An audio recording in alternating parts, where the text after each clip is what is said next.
Adding a release cue. You want to treat the release cue as a behavior itself. You've reinforced your dog for staying behind the barrier, and now you want to teach your dog that when you say the release cue, it's okay to leave the barrier. To do this, you simply say the release cue, encourage your dog over the barrier, and click and reinforce your dog for coming out of the barrier. You can also teach your dog a cue to mean go back behind the barrier. To do this, you simply say the cue, encourage your dog back, and click when your dog goes back behind the barrier. Stimulus control on the release cue means 1. The dog leaves the barrier immediately when asked. 2. The dog never leaves the barrier without a release. 3. The dog never leaves the barrier in response to another stimuli. And 4. No other behavior occurs in response to the release cue besides leaving the barrier.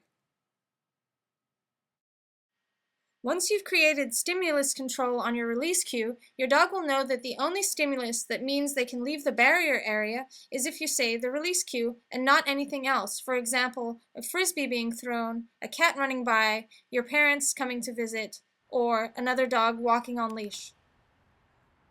To achieve stimulus control on your release cue, you'll need to do a lot of proofing until your dog can generalize the behavior to all circumstances.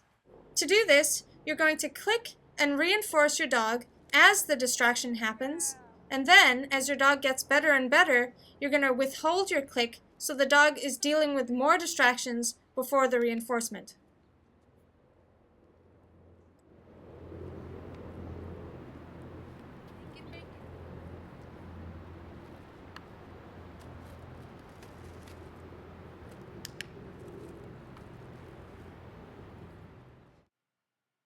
Here's a proofing list.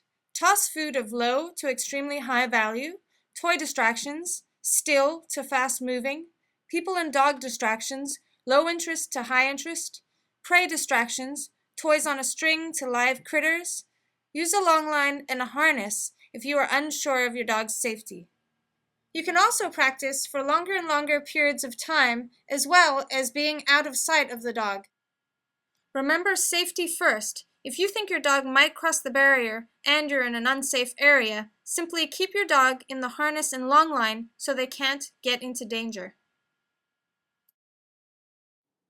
A training misconception. Physical pain yields more reliable results. This is untrue. It is scientifically proven that behaviors that are reinforced will happen again in the future, and behaviors that are prevented from being reinforced will become extinct.